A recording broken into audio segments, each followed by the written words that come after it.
हरे कृष्णा कृष्णा कृष्णा हरे हरे हरे राम राम राम हरे हरे। এইবার ভক্তরা আসবে অম্বিকা দিদি এসছে যখন বিপদ তারিণী অম্বিকা, হ্যাঁ আমাদের এবার বিপদ মুক্ত হয়ে গেল। হরি বল হরি বল। এখানকার নাম করা হ্যাঁ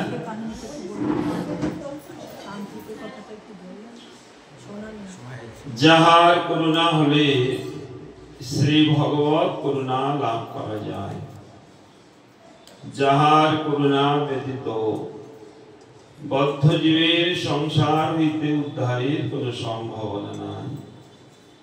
পরম করুণাময় জগৎ গুরু নিত্য লীলা ভূমিষ্ঠ অষ্টোত্তর শত শ্রীমদ ভক্তি বেদান্ত বামন গোস্বামী গুরু মহারাজের শ্রীরাতুল চরণ সরোজে অসংখ্য কোটি দণ্ডবৎ প্রণাম জ্ঞাপন করছি।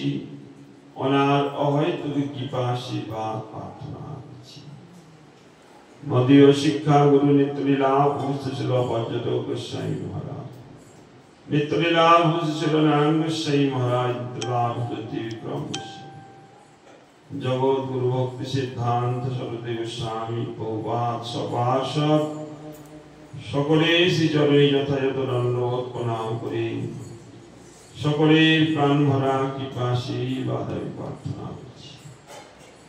গুরু বৈষ্ণব ভগবান তিনি শরণ, তিনি শরণে হয় বিঘ্ন বিনাশন, অনায়াসে হয় নিজ বাঞ্ছিত পূরণ।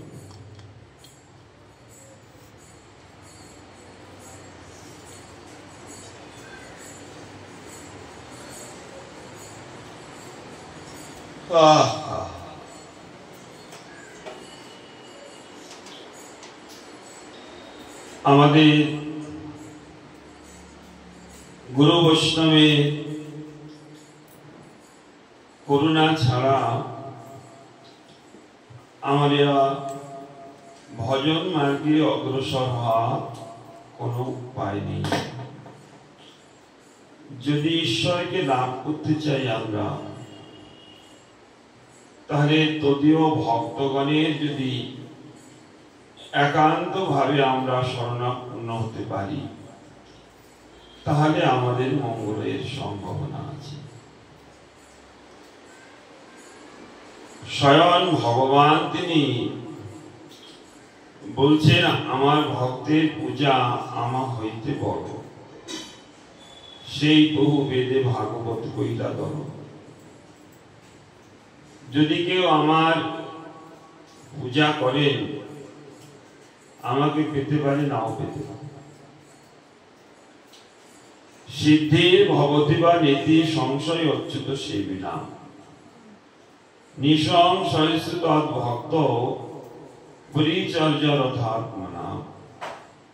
নিঃসন্দেহে ভগবানের ভক্তের যদি আমরা সেবা করতে পারি, যে কোনো উপায়ে আমরা তাদের যদি কৃপা লাভ করতে পারি, তাহলে আমরা ঈশ্বরকে খুব তাড়াতাড়ি প্রাপ্ত হব। ভগবানকে পাওয়া খুব কঠিন কার্য।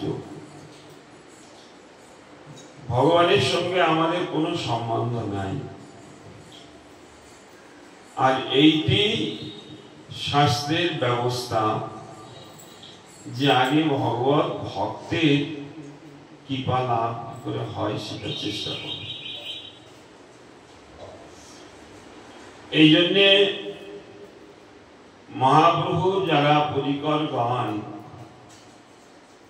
এদের প্রত্যেকের জীবন চরিত্র আলোচনা করলে তাহলে বোঝা যায় যে এরা কত মহান। ভগবানের প্রণাম মন্ত্রে আছে করুণা সিন্ধু, আর ভক্তের প্রণাম মন্ত্রে আছে করুণা সিন্ধু, কৃপা সিন্ধু। এই করুণা সিন্ধুর অপেক্ষা কৃপা সিন্ধুর মহিমা খুব বেশি দেখা যায়। যদি আমরা ঠিক ঠিক দিদি যদি অসুবিধার পিছনে চেয়ার আছে বসুন,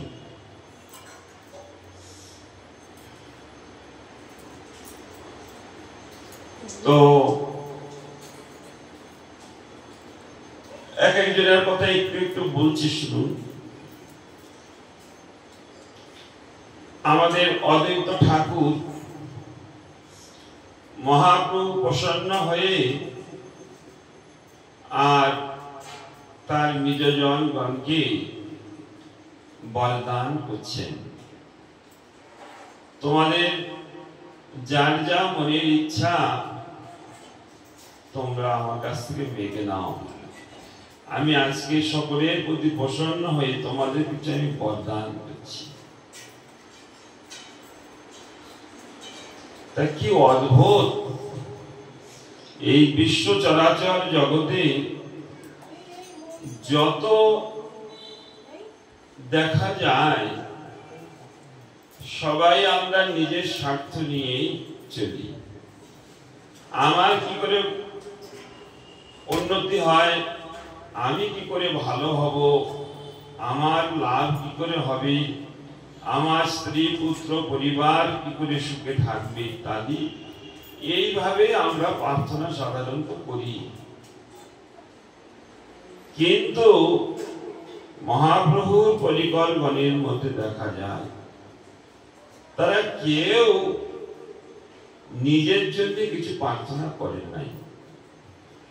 এই সব থেকে বড় আশ্চর্য, তাদের যে কঠোর হইতে সুকঠোর যে সাধনা, সেই সাধনার ফলস্বরূপ জগতের কল্যাণ, নিজের জন্য নয়। সবাই তাদের যদি বিচার করে দেখা যায় তারা জগতের কল্যাণ চিন্তা করছে এবং তার জন্য অনেক উপায় অবলম্বন করে জগতের কৃপা কি করে করা যায়, মঙ্গল কি করে করা যায়, যে কি করে উদ্ধার হবে।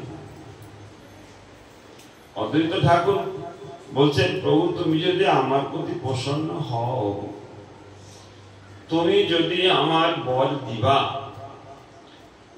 তাহলে স্ত্রী শূদ্র আদি বহু এদের তুমি দিবা। তাহলে তার জন্য কিছু মানব কি? স্ত্রী জাতি, শূদ্র জাতি, নীচ জাতি, যারা ভজনের অযোগ্য, যারা ভগবানের সান্নিধ্য লাভ করার মতো তাদের কোনো উপায় নাই, তাদের ভক্তিদানের জন্য প্রার্থনা করছে, নিজের জন্য কোনো প্রার্থনা নাই। এর জন্য একটা শ্লোক পাওয়া যায় যে এরা কত উদার, এরা কত মহান। অহং নিজ পরমাবৃতি বিচার লোক হতে চেতসাম উদার চরিতানন্তু বসুন্ধৈব কুটুম্বকম। সাধারণ জগতের মানুষ আমাদের বিচারটা কি, আমাদের আপন কারা? আমরা সাধারণ মনে করি আমাদের পিতা মাতা আমাদের আপন, আর আমার পুত্র সন্তান আমার আপন, তাই না? এক কথায় বললে হয় রক্তের সম্বন্ধ যে কজন, সেই কজনকে আমরা শুধু আপন বলে মনে করি। এই জন্যে শাস্ত্র বলছে এগুলো হলো লঘু ব্যক্তির বিচার। কিন্তু উদার চরিতানন্তু বসুন্ধৈব কুটুম্বকম, উদার চরিত্র ব্যক্তির বিচার এই সারা বসুন্ধরাতে যত প্রাণী আছে, ভগবান সৃষ্টি যত জীব আছে, এরা সকলেই আমার আত্মীয়, এরা সকলেই আমার প্রভুর সন্তান। এই যে আমরা আত্মীয় শব্দ যে বলি, আত্মার সঙ্গে যার সম্বন্ধ। ভগবান বলছে মই বাংশ জীব লোকে জীবভূত সনাতন। তাহলে প্রত্যেকটি জীব সেই ভগবানের অংশ। তাহলে এরা তো আমরা সবাই আত্মীয় হয়, আমিও সেই ভগবানের অংশ, তাই নাকি? প্রত্যেকটি জীব ভগবানের অংশ আর আমিও ভগবত অংশ। তাহলে এরা আমার সবাই আত্মীয়। শুধু এই রক্তের সম্পর্ক যে কজন সীমিত, এই কজন নহে। তাই এরা তো সব উদার চরিত্র ব্যক্তি ছিলেন। এদের প্রার্থনা সবসময় পরোপকার পুণ্যায় পাপায় পরপীড়নম। যে যত সংসারে একখানে বলা আছে যে সমস্ত শাস্ত্রের সার অংশ ব্যাস দেবে, ব্যাসোচ্চ